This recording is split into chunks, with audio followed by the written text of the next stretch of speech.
নমস্কার, নবীন ত্রিপুরা বাংলা সংবাদে আপনাদের স্বাগত। আপনাদের সাথে আমি মোনালি। সংবাদ শুরুতে দেখে নিন আজকের দিনের বিশেষ সংবাদের এক ঝলক। সাব্রুমের বৈষ্ণবপুর প্রাথমিক স্বাস্থ্য কেন্দ্রে সুস্থ নারী সশক্ত পরিবার অভিযান ও মেগা স্বাস্থ্য শিবির। দীর্ঘদিনের বাম বিরোধী আন্দোলনের সৈনিক ও বিজেপির একনিষ্ঠ কর্মী পঙ্কজ বসুর মৃত্যুতে দলীয় মহল এবং স্থানীয়রা গভীর শোকাহত। বেলুনিয়ার চিত্তামারা এলাকায় মর্মান্তিক ঘটনা। বাড়ির অগোচরে পুকুরের জলে পড়ে মৃত্যু 5 বছরের শিশু। কৈলাসহর সীমান্তে বিএসএফ এর গুলিতে যুবক আহত। মির্জাই চাঞ্চল্য। রাতে মারধর, সকালে অগ্নিদগ্ধ দেহ উদ্ধার 2 সন্তানের জননী অঞ্জলি সরকারের। ধর্মের সার কেটে মাংস বিক্রির অভিযোগে তোলপাড় ফটিকরায়। সাব্রুমের পোয়াংবাড়ি ব্লকের হরিণাপাথরে কৃষকদের জমিতে বসানো সোলার সেল ও পাম্পে মিলছে না চাহিদা মতো জলসেচ। অভিযোগ জানিয়েও মেলেনি সমাধান। ফলে জমিতে শোভা বাড়ানো ছাড়া আর কোনো কাজেই লাগছে না পাম্পগুলো। ক্ষোভে কৃষক। দক্ষিণ ত্রিপুরার সাব্রুম মহকুমার পোয়াংবাড়ি আরডি ব্লকের অন্তর্গত ভারত বাংলাদেশ আন্তর্জাতিক সীমান্ত সংলগ্ন রাজনগর গ্রাম পঞ্চায়েতের হরিণাপাথর এলাকায় কৃষকদের জমিতে গোটা বছর জলসেচের সুবিধা দেওয়ার উদ্দেশ্যে বসানো হয়েছিল সোলার সেল পাম্প। প্রত্যেকটি কৃষককে এর জন্য 5,000 টাকা করে জমা দিতে হয়েছিল। কৃষকদের অভিযোগ, পাম্প বসানো হলেও জমিতে চাহিদা মতো জল মিলছে না। নির্দিষ্ট কর্তৃপক্ষকে একাধিকবার বিষয়টি জানানো হলেও কোনো সুরাহা মেলেনি। বর্তমানে ওই সোলার প্ল্যান্টগুলো জমিতে শোভা বৃদ্ধি করা ছাড়া আর কোনো কাজ করছে না। হতাশ কৃষকরা জানাচ্ছেন, বীজ বপন থেকে ফসল তোলা পর্যন্ত সঠিক জলসেচ না পেলে উৎপাদন মারাত্মকভাবে ক্ষতিগ্রস্ত হয়। অথচ সরকারের উদ্যোগে বসানো এই সোলার সেল পাম্প প্রকল্প যদি কার্যকর না হয় তবে সাধারণ কৃষকই সবচেয়ে বেশি ক্ষতিগ্রস্ত হবেন। প্রশাসনের উদাসীনতায় ক্ষুব্ধ স্থানীয় কৃষকরা প্রশ্ন তুলেছেন, কেন এমন অপব্যয়? কৃষকের ঘাম ছড়ানো অর্থ দিয়ে বসানো সোলার প্ল্যান্টকে শুধু দেখানোর জন্য? কৃষকদের দাবি, দ্রুত কার্যকর ব্যবস্থা নিয়ে পাম্পগুলো সচল করে তাদের সমস্যার সমাধান করতে হবে। ব্যুরো রিপোর্ট, নবীন ত্রিপুরা। এটা তো মনে করেন আমরা কৃষিকাজের লেগে দিছিলাম, তারা লেয়ার না ভাইয়া বোরিং করিয়া দিয়ে গেছে গা, যার ফলে আমি 1 মিনিটও জল পাই না। কৃষিকাজ তো করতামে পারি না এটা দিয়ে। তারারও কয়েকবার রিপোর্ট দিলাম, তারা পরবর্তীতে করিয়া দিবে কইলেও আর তো আর আইসেও না, করছেও না। তো ওই তো 2 থেকে 2.5 ডাম জল পাই, নইলে 3 ডাম জল পাই। ফার্ম সাইড দিয়ে হয় না, 2 লুলো হয় না, 1টা লুলো হয় না। আমার নাম পরিমল নামা। আমি রাজনগর পঞ্চায়েতের একজন কৃষক। পোয়াংবাড়ি ব্লক আন্ডারে যে সেলু দিয়েছে আজকে 3-4 বছর হয়েছে, এক ফোঁটা জল পাই না। আজকে 3-4 বছর এই ফার্ম মেশিন দিয়ে খেত বরান লাগে, সবসময় বরান লাগে। বয়া গেছে 5,000 টাকা নিছে, বয়ানোর সময় 5,000 টাকা নিছে। আজ তো সুরা হয় না। তার লাগবে বাতি, তারও দিছে না। তার দিছে 30 ফুট না 35 ফুট তার দিছে, তারও দিছে না। অতএব কদ্দুর চললে আর শুঁ 10 মিনিট একটা দূরও বয়াতাম পারি না খেত।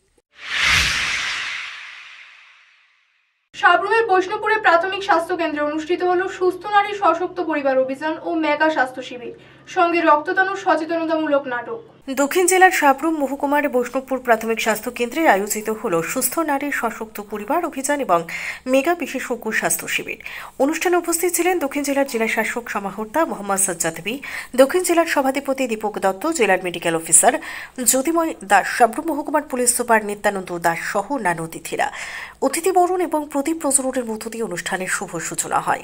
আলোচনায় দক্ষিণ জেলার সভাধিপতি দীপক দত্ত জানান, প্রধানমন্ত্রী নরেন্দ্র মোদীর উদ্যোগে 17 সেপ্টেম্বর 2025 দেশব্যাপী শুরু হয়েছে সুস্থ নারী সশক্ত পরিবার অভিযান। এই অভিযানের মূল লক্ষ্য নারী, কিশোরী এবং শিশুদের স্বাস্থ্য পুষ্টিকর সেবা জোরদার করা, টিকাদান ও স্ক্রিনিং কার্যক্রম পরিচালনা করা, এনিমিয়া, উচ্চ রক্তচাপ, ডায়াবেটিস এবং ক্যান্সারের মতো রোগের প্রাথমিক শনাক্তকরণ করা, পাশাপাশি মাতৃ মৃত্যু এবং শিশু মৃত্যুর হার কমানো ছাড়া এর অন্যতম উদ্দেশ্য। এই অভিযান 8ম জাতীয় পোষণ মাসের অঙ্গ হিসেবেই আগামী 2 অক্টোবর পর্যন্ত রাজ্যের বিভিন্ন স্বাস্থ্যকেন্দ্রে চলবে। অনুষ্ঠানের অঙ্গ হিসেবেই আয়োজিত মেগা বিশেষজ্ঞ স্বাস্থ্য শিবির শেষে রক্তদান শিবির অনুষ্ঠিত হয়। আশা কর্মীরা এক সচেতনতামূলক নাটক মঞ্চস্থ করেন, যা উপস্থিত সাধারণ মানুষকে স্বাস্থ্য এবং পুষ্টির সম্পর্কে সচেতন করে তোলে। ব্যুরো রিপোর্ট, নবীন ত্রিপুরা। কি বলেছেন উনি? ওনার জন্মদিন উপলক্ষে 17 তারিখ থেকে অক্টোবরের 2 তারিখ পর্যন্ত সারা দেশে প্রত্যেকটা প্রাথমিক স্বাস্থ্যকেন্দ্র থেকে শুরু করে বড় হসপিটালগুলোতে আমাদের যে মহিলাদের সমস্ত রোগ নির্মূল করার জন্য, সুস্বাস্থ্য যাতে মহিলারা সুস্বাস্থ্যের অধিকারী থাকে তার জন্য উনি স্বাস্থ্য পরিষেবা, স্বাস্থ্যের তাদের স্বাস্থ্যের সুযোগ করে দেওয়ার জন্য, তাদের চিকিৎসার সুযোগ করে দেওয়ার জন্য এখন গ্রাম অঞ্চল পর্যন্ত হেলথ ক্যাম্প করার নির্দেশনা দিয়েছেন। এর অঙ্গ হিসেবে আমরা দক্ষিণ ত্রিপুরা জেলা স্বাস্থ্য দপ্তরের উদ্যোগে প্রত্যেকটা হসপিটালে আমরা হচ্ছে, কিন্তু আমরা বিশেষভাবে একদম স্পেশালি আমরা নজর দিয়েছি কিছু সাবরুম মহকুমার বৈষ্ণবপুর বাজার পরিদর্শনে জেলা শাসক ও জেলা সভাধিপতি বাজারের অসচ্ছল পরিচ্ছন্নতা নিয়ে ক্ষোভ প্রকাশের পাশাপাশি ব্যবসায়ীদের সমস্যার কথা শুনে দ্রুত সমাধানের আশ্বাস দেন জেলা শাসক। সাবরুম মহকুমার প্রত্যন্ত এডিসি ভিলেজ বৈষ্ণবপুরে আজ অনুষ্ঠিত মেগা স্বাস্থ্য শিবির শেষে বৈষ্ণবপুর বাজার পরিদর্শন করেন দক্ষিণ জেলার জেলা সভাধিপতি দীপক দত্ত, জেলা শাসক সমাহর্তা মোহাম্মদ সাজ্জাদ পি, সাবরুম মহকুমার পুলিশ সুপার নিত্যানন্দ সরকার এবং এলাকার বিশিষ্ট সমাজসেবক গৌতম ত্রিপুরা। বাজার ঘুরে দেখার সময় জেলা শাসক ও জেলা সভাধিপতি বাজারের অসচ্ছল পরিষ্কার পরিচ্ছন্নতার চিত্র দেখে ক্ষোভ প্রকাশ করেন। ব্যবসায়ীদের কাছ থেকে সরাসরি তাদের সমস্যার কথা শোনেন কর্তা ব্যক্তিরা। ব্যবসায়ীরা বাজারে একটি সুলভ শৌচাগার নির্মাণ এবং বাজারের মধ্যে চেকার টাইলস বসানোর দাবি জানান। পরিদর্শন শেষে সংবাদ মাধ্যমের মুখোমুখি হয়ে জেলা শাসক মোহাম্মদ সাজ্জাদ পি জানান, ব্যবসায়ীদের সঙ্গে আলোচনার মাধ্যমে তাদের নানা সমস্যার কথা জানা গেছে। প্রশাসনিক পক্ষ থেকে খুব শীঘ্রই এসব সমস্যার সমাধানের পদক্ষেপ নেওয়া হবে। Bureau report, Naveen Tripura. এখানে जो सबरूम साउथ त्रिपुरा डिस्ट्रिक्ट में सबरूम विधानसभा एरिया में जो वैष्णवपुर एडीसी विलेज है, এখানে मार्केट कमिटी थे कि कुछ मार्केट में जो समस्या है उनका थोड़ा शेड का दरकार है, फिर थोड़ा रोड ठीक करना है, मट्टी डालना है, पेवर ब्लॉक, ये सब रिक्वेस्ट हमारे तरफ आया है मार्केट कमेटी थे।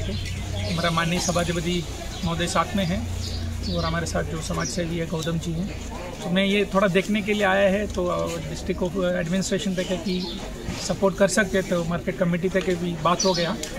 अभी इधर पेवर ब्लॉक और मार्केट कमेटी का जो डिमांड अच्छे, हम डिस्ट्रिक्ट एडमिनिस्ट्रेशन और ब्लॉक एडमिनिस्ट्रेशन मिलकर उनको मदद करेंगे। तो थोड़ा देख के उसको प्लान वगैरह बनाने के लिए आया है। आशा करते हैं कि तारी उनका जो रिक्वायरमेंट है। উদয়পুরে রুটিন নাকা চেকিং চলাকালীন 5 বাংলাদেশি নাগরিককে আটক করল পুলিশ। মহারানী নাকা পয়েন্টে ধরা পড়া ওই যুবকরা অবৈধভাবে ভারতে প্রবেশ করেছে বলে স্বীকার করেছে। ঘটনার সীমান্ত নিরাপত্তা নিয়ে উঠছে প্রশ্ন। উদয়পুর অমরপুর সড়কের রুটিন নাকা চেকিং চলাকালীন বৃহস্পতিবার সকালে 5 বাংলাদেশি নাগরিককে আটক করেছে মহারানী ফাঁড়ি থানার পুলিশ। ঘটনাটি ঘটে মহারানী নাকা পয়েন্ট এলাকায়। পুলিশ সূত্রে খবর, সকালে নিয়মিত তল্লাশিতে আগরতলা অভিমুখে একটি অটোরিকশা থামানো হয়। ওই অটোর যাত্রীদের আচরণ সন্দেহজনক মনে হলে পুলিশ তাদের জিজ্ঞাসাবাদ করে। প্রাথমিক পর্যায়ে জিজ্ঞাসাবাদে তারা স্বীকার করে তারা বাংলাদেশি নাগরিক এবং শিলাছড়ি থেকে আগরতলার উদ্দেশ্যে যাচ্ছিল। আটককৃতদের নাম গোলাম রব্বালি, মোহাম্মদ সাগর আলী, শামসুল হক, সুমন রেজা এবং শাকিল শেখ। বর্তমানে তাদের রাধাকিশোরপুর থানায় নিয়ে বিস্তারিত জিজ্ঞাসাবাদ চলছে। পুলিশ জানায় তারা কিভাবে সীমান্ত পেরিয়ে অবৈধভাবে ভারতে প্রবেশ করেছে এবং কি উদ্দেশ্যে এখানে এসেছে তা খতিয়ে দেখা হচ্ছে। এই ঘটনাকে কেন্দ্র করে আবারও সীমান্ত নিরাপত্তা এবং নজরদারির ঘাটতি নিয়ে প্রশ্ন উঠছে। আজকে সকাল নাগাদ আমাদের মহারানী আউটপোস্টের নাকা পয়েন্টে ভেহিকেল চেকিং চলছিল। তখন ওদেরকে একটা গাড়িতে পাওয়া যায় এবং সন্দেহ হয়, তাদেরকে নামিয়ে জিজ্ঞাসাবাদে জানা যায় তারা সবাই বাংলাদেশের নাগরিক। সেই মোতাবেক তাদেরকে রিটার্ন করে নেওয়া হয়। এখন আইন অনুযায়ী যা করার তাদের সম্পর্কে করা হয়। 5 জন বাংলাদেশি নাগরিক চাপাই করবে বাংলাদেশ। সবাই এখানে কাজ করার উদ্দেশ্যে এই রাজমিস্ত্রি কাজ করে। ওরা বললো কিছুদিন আগে ত্রিপুরা এসেছে কাজের সন্ধানে, আজ আগরতলায় যাচ্ছিল কাজ করার উদ্দেশ্যে।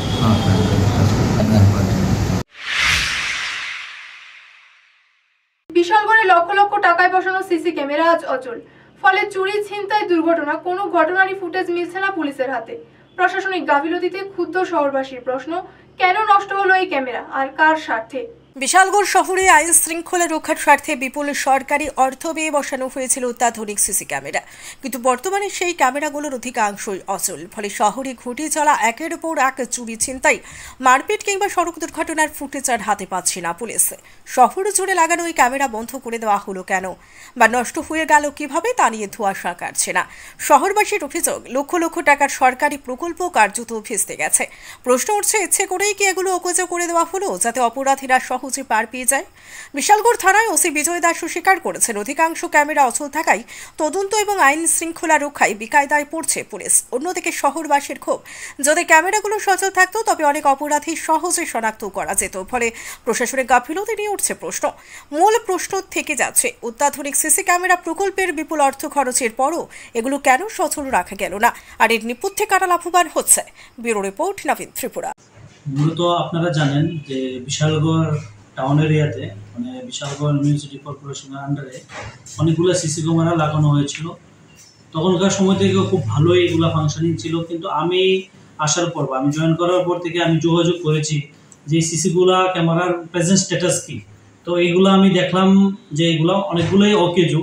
তো এগুলার যে মানে যে ফাংশনিং যে হচ্ছে না, তো আমি এই ব্যাপারে আমাদের কর্তৃপক্ষের সাথে কথা বলেছি এবং তারা ইমিডিয়েট এগুলার প্রতি একটা স্টেপ নিবে।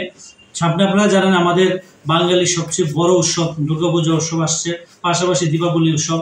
তো আমি কর্তৃপক্ষের কাছে অলরেডি আমরা যোগাযোগ করেছি এবং তারাও এই বিষয়টা নিয়ে টেক আপ করেছে যে যত তাড়াতাড়ি সম্ভব বিশালগড়ের যে সিসি ক্যামেরাগুলো এগুলা দ্রুত মেরামত করে আবার আগের মতন ফিরে আসবে। কারণ সিসি ক্যামেরা থাকলে আমাদের অনেকগুলা ক্রাইম আমরা ডিটেক্ট করতে পারি, বা অনেক সময় অনেক বিষয় যেগুলো আমাদের সিসি ক্যামেরার মাধ্যমে আমরা কেস ডিটেক্ট করতে পারি, এগুলো আমাদের সুবিধা হয়। তো আমরা আশা করি আপনারা বিশালগড়ের মধ্যে যে সিসি ক্যামেরাগুলো আছে এটি অতি সত্বরই মেরামত করে আবার আগের মতন ফাংশনিং শুরু হবে। তাতে প্রশাসনের যেমন সুবিধা হবে, পাশাপাশি যারা সমাজে ক্রাইম বা অন্যান্য বিভিন্ন নেশাজাতীয় দ্রব্যের সাথে যুক্ত তাদেরকেও আমরা চিহ্নিত করে তাদের বিরুদ্ধে আমরা আইনগত ব্যবস্থা নিতে পারব।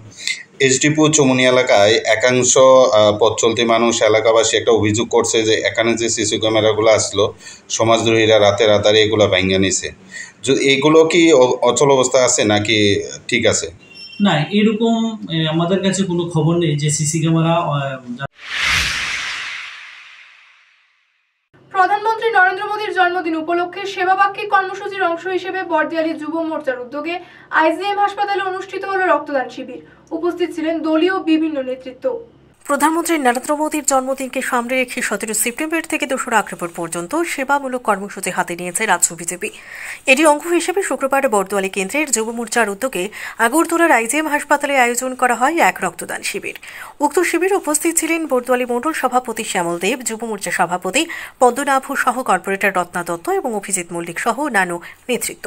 আয়োজকদের দাবি এই কর্মসূচির মাধ্যমে সমাজে সেবামূলক চেতনা আরও বিস্তার লাভ করবে। ব্যুরো রিপোর্ট, নবীন ত্রিপুরা। আমরা সকলে অবগত আছি আমাদের দেশের যশস্বী প্রধানমন্ত্রী নরেন্দ্র মোদীজির 75তম জন্মদিবস উপলক্ষে সারা দেশের ব্যাপী আমরা ত্রিপুরা রাজ্যেও সেবা পাক্ষিক সপ্তাহ আমরা পালন করছি, যেটা চলবে আগামী 2 অক্টোবর অবধি। তো তারই অঙ্গ হিসেবে আমাদের বর্দোয়ালি মণ্ডলের উদ্যোগে বিভিন্ন কর্মসূচি নেওয়া হয়েছে এবং তারই মধ্যে বর্দোয়ালি মণ্ডল যুব মোর্চার পক্ষ থেকেও আমরা আজকে আইজিএম হসপিটালে আমরা রক্তদান শিবির আমরা আয়োজন করেছি আমাদের মাননীয় প্রধানমন্ত্রী নরেন্দ্র মোদীজির জন্মদিনকে পালন করার লক্ষ্যে। এবং আমরা চাই যে আমরা আগামী দিনেও আমাদের আরও অনেক কর্মসূচি আমরা হাতে নিয়েছি এবং আমরা আমাদের প্রধানমন্ত্রীর যে জন্মদিন আমরা সেবার মাধ্যমেই আমরা পালন করতে চাই। সদর গ্রামীণ জেলার খয়েরপুরের বিধানসভার মেঘলিপাড়া চা বাগানে প্রায় 600 মহিলার হাতে দুর্গাপুজো উপলক্ষে বস্ত্র বিতরণ করলেন প্রদেশ বিজেপি সভাপতি রাজীব ভট্টাচার্য সহ দলের নেতৃত্ব।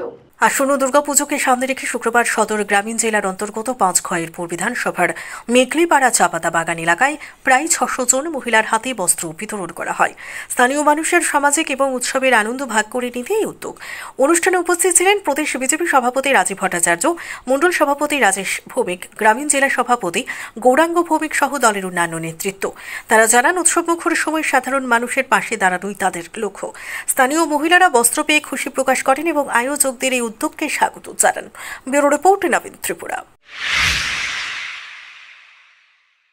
মির্জায় চাঞ্চল্য, রাতে মারধর, সকালে অগ্নিদগ্ধ দেহ উদ্ধার 2 সন্তানের জননী অঞ্জলি সরকার। অভিযোগে জড়ালেন বিধায়কের ভাতিজা, পুলিশের ভূমিকায় ক্ষোভ। নারকীয় ঘটনার শিকার দুই সন্তানের জননী অঞ্জলি সরকার শুক্রবার গভীর রাতে স্বামী স্ত্রীকে নৃশংসভাবে মারধরের অভিযোগ উঠেছে। শনিবার সকালে মির্জাবাজার সংলগ্ন একটি এলাকায় উদ্ধার হয় অঞ্জলির অগ্নিদগ্ধ মৃতদেহ। ঘটনায় চরম উত্তেজনা ছড়িয়ে পড়ে এলাকা জুড়ে। স্থানীয় সূত্রে খবর, শুক্রবার রাতেই অঞ্জলি সরকারকে একদল দুষ্কৃতী মারধর করে। অভিযোগ, হামলাকারীদের মধ্যে একই বিধায়কের ভ্রাতুষ্পুত্রও জড়িত। তবে ঠিক কিভাবে অগ্নিদগ্ধ হয়ে মৃত্যু হলো তা নিয়ে ধোঁয়াশা। ঘটনার পর পুলিশের ভূমিকা নিয়েও প্রশ্ন তুলছেন এলাকাবাসী। তাদের দাবি, ঘটনাস্থলের সামনে একটি ব্যাংকের সিসি ক্যামেরা লাগানো আছে, সেই ফুটেজ খতিয়ে দেখলেই গোটা রহস্যের উন্মোচন হবে। এই মর্মান্তিক ঘটনায় শোকের ছায়া নেমে এসেছে মৃতার পরিবারে। পুলিশ ঘটনার তদন্ত শুরু করেছে বলে জানা গেলেও স্থানীয়রা নিরপেক্ষ এবং দ্রুত তদন্তের দাবি তুলেছেন। ব্যুরো রিপোর্ট, নবীন ত্রিপুরা। তো ঝগড়াটা আপনার বউকে ব্ল্যাকমেল করছে, কি কিসের ব্ল্যাকমেল? মানে অবৈধ কোনো ছবি টবি দিয়ে? অবৈধ ছবি আমার কাছে এখনো আছে, মানে আমার এই ব্ল্যাকমেলটা কে করছে? ওই লিটন দাস করছে, কারে সাজাইছে মান্না, লিটন দাস এবং মান্না সাজাইছে, মানে সমান মানে এই দিয়ে রাখছিল। ঘটনা করছে লিটন দাসের ঘটনা করছে, আর মান্না এর ট্যাগেল দিছে। মান্না কি মজুমদার? ওই বিচারও ট্যাগেল দিছে তারা। মান্না মজুমদার ট্যাগেল দিছে। সেই ঘটনা থেকে এই তো বড় ঘটনা কালকে মারছে। তারা কয়জন গেছিল আপনারা মারধর করছেন? আরো মানুষ তো আসলে আপনার কি দোকান? আমার পান টান বাজারে। যে জায়গাতে আপনার বউয়ের দেহটা পাওয়া গেছে সেটা ব্যাংকের সামনে। সিসি ক্যামেরা তো আছে না? ভালো বাইনে দিচ্ছে, এই খবরটা কোনো পাইনি। দেখতে ভালো দিচ্ছে, এই খবরটা পাইছে বাইরে। কৈলাসহর সীমান্তে বিএসএফ এর গুলিতে যুবক আহত। পরিবারের অভিযোগ, বিনা কারণে বাড়িতে ঢুকে গুলি চালায় জওয়ানরা। তবে বিএসএফ এর সূত্রের দাবি, আহত যুবক দীর্ঘদিন ধরেই চোরাচালানের সঙ্গে জড়িত। অভিযোগ ও পাল্টা অভিযোগে তীব্র চাঞ্চল্য সীমান্ত এলাকায়। কৈলাসহর সীমান্তে বিএসএফ এর গুলিতে আহত যুবক, অভিযোগ এবং পাল্টা অভিযোগে চাঞ্চল্য। কৈলাসহরের ভারত বাংলা সীমান্তবর্তী মাগুরুলি এলাকায় শুক্রবার সকাল থেকে শুরু হওয়া গুলি চালনার ঘটনায় তীব্র চাঞ্চল্য দেখা দেয়। স্থানীয় সূত্রে খবর, ভোর 7টা নাগাদ বিএসএফ এর গুলিতে গুরুতর আহত হন মাগুরুলি 3 নম্বর ওয়ার্ডের বাসিন্দা নুরুল ইসলাম ওরফে রাজু, বয়স 28। আহতের পরিবারের দাবি, হঠাৎই বিএসএফ বাড়ির ভেতরে ঢুকে বিনা কারণেই গুলি চালায়। গুলি নুরুল ইসলামের গলায় গিয়ে লাগে। দ্রুত স্থানীয়রা তাকে উদ্ধার করে ঊনকোটি জেলা হাসপাতালে নিয়ে যায়। সেখানে প্রথমে কর্তব্যরত চিকিৎসক ডক্টর ময়ূরী পাল প্রাথমিক চিকিৎসা করেন এবং পরে ইএনটি বিশেষজ্ঞ ডক্টর অরূপ চক্রবর্তী তার চিকিৎসার দায়িত্ব নেন। ডক্টর অরূপ চক্রবর্তী বললেন, আজ সকাল 8টার দিকে নুরুল ইসলাম নামের এক আহত যুবককে আনা হয়। গলায় গুলি লাগায় প্রাথমিক চিকিৎসার পর আমরা তাকে দ্রুত উন্নত চিকিৎসার জন্য আগরতলার জিবি হাসপাতালে রেফার করি। এদিকে পরিবারের আরও অভিযোগ, রেফার করার পরও সরকারি অ্যাম্বুলেন্স আসতে যথেষ্ট দেরি হয়। এতে নুরুল ইসলামের শারীরিক অবস্থা আরও আশঙ্কাজনক হয়ে ওঠে। অপরদিকে বিএসএফ এর পাল্টা দাবি একেবারে ভিন্ন। তাদের মতে নুরুল ইসলাম ওরফে রাজু দীর্ঘদিন ধরে সীমান্ত এলাকায় চোরাচালান চক্রের সাথে যুক্ত ছিল। ঘটনার দিন ভোরে সেই মোবাইলে ভিডিও ধারণ করে বিএসএফ জওয়ানকে বারবার উস্কানি দেয় এবং অশালীন আচরণ করে। একাধিকবার সতর্ক করা সত্ত্বেও সে থামেনি। পরিস্থিতি নিয়ন্ত্রণে আনতেই শেষ পর্যন্ত গুলি চালাতে বাধ্য হয় বিএসএফ। ঘটনার পর থেকেই মাগুরুলি সীমান্ত এলাকায় ব্যাপক আতঙ্ক ছড়িয়ে পড়ে। স্থানীয়রা প্রশাসনের হস্তক্ষেপ দাবি করছেন, তবে এখনো পর্যন্ত পুলিশ বা জেলা প্রশাসনের পক্ষ থেকে কোনো আনুষ্ঠানিক প্রতিক্রিয়া পাওয়া যায়নি। আমরা সকাল 7টার সময় আমরা ঘটনা হয়েছে, প্রায় আধা ঘন্টার ভিতরে আমরা হসপিটাল পুরোপুরি ডিস্ট্রিক্ট হসপিটালে আইছি। তারপর করে মানে কালি আমরা 5 মিনিট 10 মিনিট পর আমরা কুলাতর মানে এটা এখানে বেসেবে বাড়ির মধ্যে ইয়া মানে মুখ ধরে গেছে, তার বাড়ির পাশে ইয়া ফায়ার করছে। এই জায়গার মধ্যে কোন জায়গা, লোকেশন কোন জায়গা? ওই মাগুরুলি 3 নম্বর ওয়ার্ড। মাগুরুলি 3 নম্বর তাই নিজের পুকুরে মানে বাড়ির পাশে একদম মানে এখানে ইয়া ফায়ার করছে। বা পুলিশে যে বাড়িতে ফায়ারটা করছে তাও ভিডিও আমার কাছে আছে। আমরা আপনার চ্যানেলের মধ্যে পরবর্তী সময় আমরা দিব, আমরা কয়রানি দিতে পারতাম না। তার নাম কি রাজু মিয়া? তার নাম রাজু মিয়া, আমরা ডাকনাম রাজু মিয়া। নুরুল ইসলাম নাম আমরা ডাকনাম রাজু মিয়া। তান ছেলে, পুত্রতালির ছেলে, তানের ছেলে। আজকে একটা ইমার্জেন্সিতে একটা পেশেন্ট এসেছিল, নুরুল ইসলাম, ডাকনাম রাজু মিয়া, তো 28 বছরের যুবক। তো ম্যাডাম দেখার পরে ওই কেসটাকে আমাকে ইএনটি কল দেয়, কারণ ওটার মধ্যে একটু একটা ইঞ্জুরি ছিল, গানশট ইঞ্জুরি ছিল নেকের মধ্যে, আর মাল্টিপল প্যারাট ইঞ্জুরি ছিল। তো ওইটা দেখার পরে ম্যাডাম কল দেওয়ার পরে আমি আসি এবং দেখি, দুজনে মিলে দেখে এটাকে ট্রিটমেন্ট যত পারি এখানে দেওয়ার চেষ্টা করি। তারপরে পেশেন্টের অবস্থা কিছুটা আশঙ্কাজনক হওয়ায় আমরা রেফার করা হয়েছে। 70 বছরের অসহায় বৃদ্ধা মা মীরা দেব বাধ্য হয়ে নিজের পেটের ছেলেকে কুলাঙ্গার বলে আখ্যা দিলেন। চিকিৎসার অভাবে শয্যাশায়ী মায়ের প্রতি দায়িত্ব নিতে নারাজ ছেলে। এই মর্মান্তিক ঘটনায় ক্ষোভে ফুঁসছেন স্থানীয়রা। কমলাসাগর বিধানসভার অন্তর্গত পাণ্ডবপুরের 3 নম্বর ওয়ার্ডের মর্মস্পর্শী ঘটনা আজ গোটা এলাকায় চাঞ্চল্য সৃষ্টি করেছে। 70 বছরের বৃদ্ধা মীরা দেব জীবনের শেষ প্রান্তে এসে যে দুঃসহ অভিজ্ঞতার সম্মুখীন হয়েছেন তা সভ্য সমাজে লজ্জাজনক দৃষ্টান্ত হিসেবেই ধরা হচ্ছে। গত বুধবার শ্রীকেরকোট এলাকায় মেয়ের বাড়িতে বেড়াতে গিয়ে হঠাৎই পড়ে গিয়ে পায়ে গুরুতর আঘাত পান মীরা দেব। সেই থেকে শয্যাশায়ী হয়ে পড়েছেন। বহু বছর আগে স্বামী সুকরঞ্জন দেবকে হারিয়েছিলেন তিনি। 2 মেয়ে এবং 1 ছেলে নিয়ে সংসার সামলেছেন। সন্তানদের বিয়েও দিয়েছেন, স্নেহ ভালোবাসায় মানুষ করেছেন। কিন্তু আজ সেই মায়ের অসহায় অবস্থায় পাশে নেই তার একমাত্র ছেলে দুলাল দেব। অভিযোগ, সিলভার ফ্যাক্টরিতে কর্মরত দুলাল দেব মায়ের চিকিৎসার প্রয়োজনীয় খোঁজ খবর নিতেও আগ্রহ দেখায়নি। অর্থকষ্টে জেরবার জামাতা বিশ্বজিৎ দে যতটুকু পারেন সাহায্য করার চেষ্টা করছেন, কিন্তু চিকিৎসার পূর্ণ খরচ বহন করতে পারছেন না। এর মধ্যে দুলাল দেব নাকি মায়ের প্রয়োজনীয় কাগজপত্র আটকে রেখেছেন, রেশন থেকে পাওয়া সামগ্রীও দিচ্ছেন না। অসহায় অবস্থায় সংবাদ মাধ্যমের সামনে চোখের জলে ভেসে মীরা দেব নিজের পুত্রকে কুলাঙ্গার বলে আখ্যায়িত করেন। তিনি বলেন, আমি যে কুলাঙ্গার সন্তানকে পেটে ধারণ করেছি, এমন সন্তান যেন পৃথিবীতে আর জন্ম না নেয়। একজন মা যিনি সারা জীবন সন্তানের জন্য আত্মত্যাগ করেছেন, তার মুখ থেকে এমন তিক্ত বেদনার শব্দ বের হওয়া সমাজের জন্য এক গভীর প্রশ্ন রেখে যায়। মায়ের প্রতি দায়িত্বহীনতা এবং অবহেলায় এই চিত্র আবারও প্রমাণ করে সভ্যতার দম্ভের আড়ালেও মানবিকতার অভাব কতটা প্রকট। এখন প্রশ্ন উঠেছে, দুলাল দেবের মতো সন্তানরা আদৌ কি কখনো তাদের গর্ভধারিণী মায়ের প্রতি দায়িত্বশীল হবে, নাকি সমাজের কাছে তারা শুধু কুলাঙ্গার হিসেবে কলঙ্কের প্রতীক হয়ে থাকবে? ব্যুরো রিপোর্ট, নবীন ত্রিপুরা।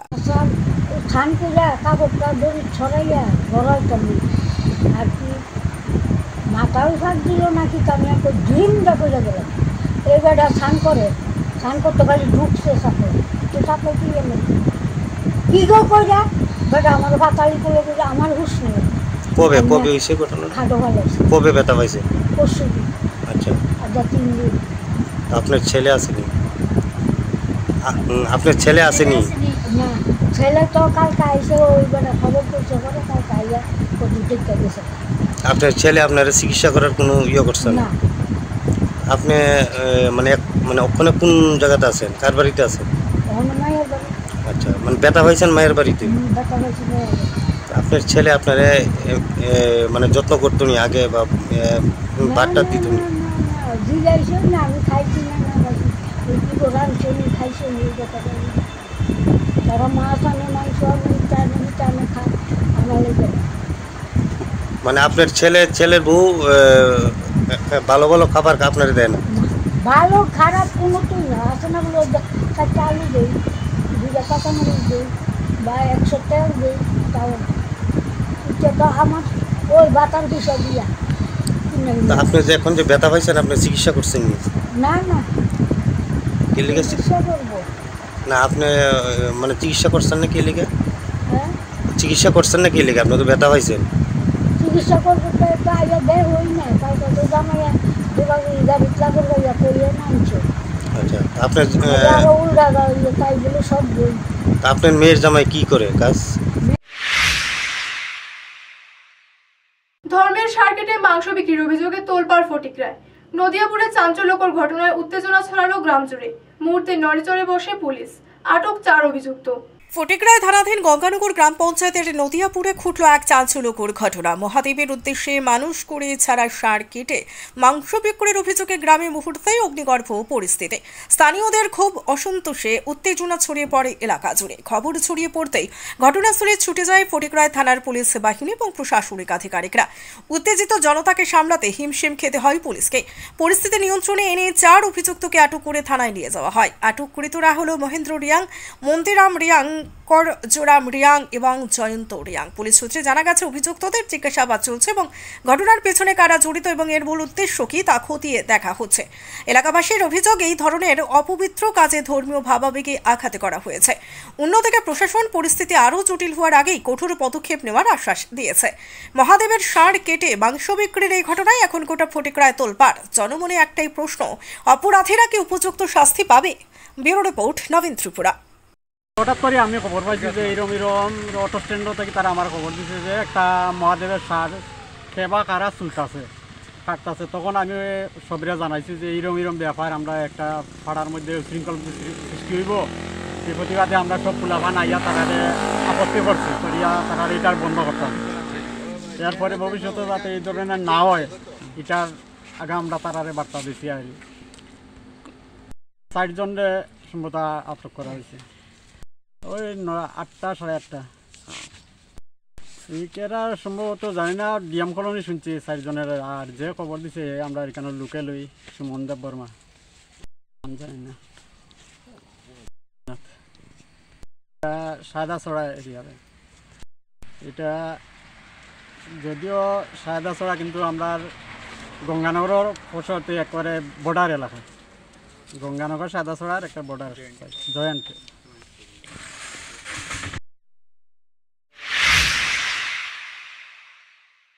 আগরতলা শ্রম ভবনের ন্যাশনাল ক্যারিয়ার সার্ভিস প্রকল্পের উদ্যোগে অনুষ্ঠিত হলো জব ফেয়ার, যেখানে বেসরকারি সংস্থায় 99টি শূন্যপদে নিয়োগ সম্পন্ন হয়েছে। ভারত সরকারের ন্যাশনাল ক্যারিয়ার সার্ভিস প্রকল্পের অঙ্গ হিসেবে রাজ্যের মডেল ক্যারিয়ার সেন্টার এবং ডিস্ট্রিক্ট এমপ্লয়মেন্ট এক্সচেঞ্জ আগরতলার উদ্যোগে শ্রম ভবন প্রাঙ্গণে অনুষ্ঠিত হয় এক জব ফেয়ার। এই জব ফেয়ারের মাধ্যমে বিভিন্ন বেসরকারি সংস্থায় মোটে 99টি শূন্য পদ পূরণ করা হয়। পদ ভেদে বেতন নির্ধারিত হয় 7,000 টাকা থেকে শুরু করে সর্বোচ্চ 40,000 টাকা পর্যন্ত। বহু চাকরি প্রার্থী তাদের বায়োডাটা, জন্ম সনদ এবং প্রয়োজনীয় নথি জমা দিয়ে ইন্টারভিউ প্রক্রিয়ায় অংশ নেয়। যোগ্য প্রার্থীদের নথি বাছাই করে বেসরকারি সংস্থাগুলো নিয়োগের প্রক্রিয়া সম্পূর্ণ করে।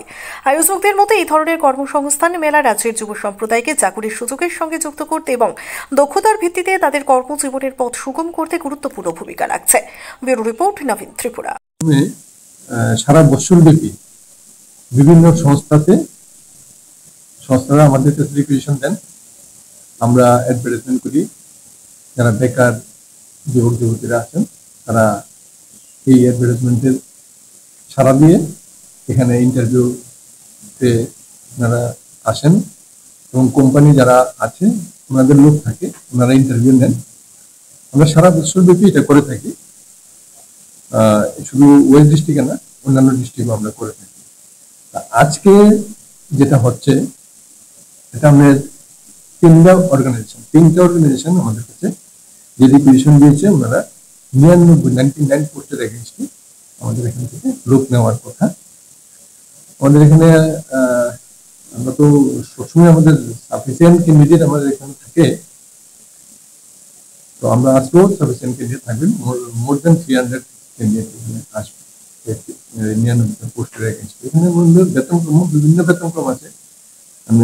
আমরা একজন দেখছি টিচার আছে, এমএসসি বায়ু, স্কেলটা 22,500 থেকে 40,500, এখান থেকে শুরু করে 9,000, 7,000, 15,000, 13,000, 13,500 বিভিন্ন বেতনক্রম আছে। কোম্পানিগুলো যেমন Reliance Nippon Life Insurance Private Limited, ওনারা দুইটা পোস্টে নিচ্ছেন, লাইফ প্ল্যানিং অফিসার আর ট্রেনিং। তারপরে গাম্ভীর সফটওয়্যার প্রাইভেট লিমিটেড, ওনারাও দুইটা পোস্টের এগেইনস্টে নিচ্ছেন। একটা নিচ্ছেন টেকনিক্যাল এক্সিকিউটিভ, নোডাল অফিসার, আর একটা হলো টিচার। আর উর্মিশা কোরিয়ার, ওনারা নিচ্ছেন 3টা পোস্টের এগেইনস্টে, মার্কেটিং, রিসেপশনিস্ট, ড্রাইভার। এই 3টা পোস্টের এগেইনস্টে ওনারা টোটাল আমাদের যে 7টা পোস্টের এগেইনস্টে 3টা অর্গানাইজেশন নিচ্ছে 99 জন। আজকে কতজন পার্টিসিপেট করছে? আজকে তো 3টা কোম্পানি থেকে, এবার ক্যান্ডিডেট তো সারাদিন ব্যাপী আসবে। এখন অব্দি 300 কাছাকাছি আছে, আরো আসবেন, অন্যান্য ডিস্ট্রিক্ট থেকেও আসবে। আশা করি 400 হয়ে যাবে। আমি director employment services and man power পশ্চিম শাহ।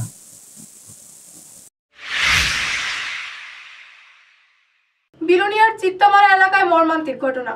বাড়ির অগোচরে পুকুরের জলে পড়ে মৃত্যু হলো 5 বছরের মুখ ও বধির শিশু শুভম দাসের।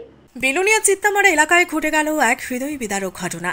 পরিবারের অগোচরে পার্শ্ববর্তী পুকুরে পড়ে প্রাণ হারালো 5 বছরের মুখ ও বধির শিশু শুভম দাস। পরিবার সূত্রে খবর, প্রতিদিন শিশুটিকে বাধা অবস্থায় রাখা হতো যাতে কোনো দুর্ঘটনা না ঘটে, কিন্তু শুক্রবার কিছু সময়ের জন্য তাকে ছেড়ে দেওয়া হয়। সে বাড়িতেই খেলছিল, হঠাৎই সবার অজান্তে পুকুরে পড়ে যায়। স্থানীয়রা প্রথমে বিষয়টি লক্ষ্য করে চিৎকার করলে দ্রুত উদ্ধার করে বিলোনিয়া মহকুমা হাসপাতালে নিয়ে যাওয়া হয়। তবে চিকিৎসকরা শুভমকে মৃত বলে ঘোষণা করেন। পরিবার জানায় শুভমের বাবা একজন মৃৎশিল্পী।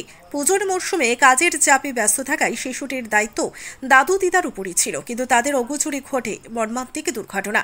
ঘটনায় গোটা এলাকায় নেমে এসেছে শোকের ছায়া। মৃতদেহ ময়নাতদন্তের পর পরিবারের হাতে তুলে দেওয়া হবে বলে হাসপাতাল সূত্রে খবর। ব্যুরো রিপোর্ট, নবীন ত্রিপুরা। আমার নাম হলো যুব দাস চিত্তামারা। ওই মানে কথা কই চলতো না আর কি, নাতি আমার নাতি কথা কই চলতো না, তো সবসময় বান্ধি বান্ধি রেখতে মারি। 5 বছর হয়েছে বয়স। তো ওই বাঁধা তুলে একটু ছাড়ে দিয়েছে ঘুরে গাড়ে। আমরা একটু ভাত খেতাম গেছি, এই ভাগে কোন ভাগে গেছো আরেকজনের পুকুরেও তাই করি গেছো, নিজের পুকুরও হরানো। এর নাম হলো শুভম দাস। শুভম দাস। বাবার নাম? বাবার নাম হলো কমল দাস। বাবা কি করে? বাবা দুর্গাবতী না তৈরি করে। আর হ্যাঁ কি পড়াশোনা করতো না? না না না, কথা কইতে হতো না। 5 বছর বয়স। তো 5 বছর বয়স হচ্ছে। কথা কইতে তো এখন হাসপাতালে নিয়ে আসেন? হাসপাতালে নিয়ে আসি। আপনারা নিজেরাই নিয়েছেন না? আমরা নিজের, আমরা হয়তো জীবিত আছে মনে করি, আছে অটো রিজার্ভ করি আনছি আর অন্য আনছি, আর পরীক্ষা করে দেখছি মারা গেছে। উত্তর পূর্ব ভারতের খ্যাতিনামা গায়ক জুবিন গার্গের মৃত্যু। তিনি সিঙ্গাপুরে স্কুবা ডাইভিং দুর্ঘটনায় মারা যান। উত্তর পূর্ব ভারতের জনপ্রিয় গায়ক জুবিন গার্গ 52 বছর বয়সে মারা যান।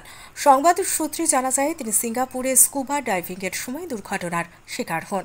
ডাইভিং এর সময় হঠাৎই শ্বাসকষ্ট বা অচেতন হওয়ায় তাকে উদ্ধার করা হয় এবং হাসপাতালে নেওয়া হলেও শেষ রক্ষা হয়নি। জুবিনের মৃত্যুতে সঙ্গীতপ্রেমী এবং সহশিল্পীরা গভীর শোক প্রকাশ করেছেন। উল্লেখ্য, জুবিন গার্গ অসমীয়া, বাংলা এবং হিন্দি গানের সমান পরিচিত। বহু হিট গান এবং চলচ্চিত্রের মাধ্যমে তিনি সঙ্গীত জগতে অম্লান ছাপ রেখেছেন। ব্যুরো রিপোর্ট, নবীন ত্রিপুরা। সাবরুমে শোকের ছায়া। দীর্ঘদিনের বাম বিরোধী আন্দোলনের সৈনিক ও বিজেপির একনিষ্ঠ কর্মী পঙ্কজ বসু আর নেই। 54 বছর বয়সে সাবরুম মহকুমা হাসপাতালে শেষ নিঃশ্বাস ত্যাগ করেন তিনি। হরিণা এলাকার বাসিন্দা বাবুল বসুর মৃত্যুতে দলীয় মহল ও স্থানীয়রা গভীর শোকাহত। প্রয়াত হলেন দীর্ঘদিনের বাম বিরোধী আন্দোলনের সৈনিক, বিজেপি দলের একনিষ্ঠ কর্মী পঙ্কজ বসু। মৃত্যুকালে তাঁর বয়স হয়েছিল 54 বছর। স্থানীয়ভাবে সকলের কাছে তিনি পরিচিত ছিলেন বাবুল বসু নামে। গত কয়েকদিন ধরে শারীরিক অসুস্থতায় ভুগছিলেন তিনি।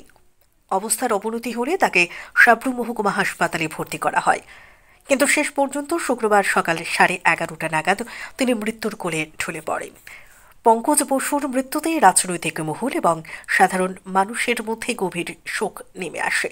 হরিণা এলাকায় স্থায়ী বাসিন্দা বাবুল বসু মৃত্যুকালে রেখে গেছেন স্ত্রী, এক পুত্র এবং এক কন্যা সন্তান।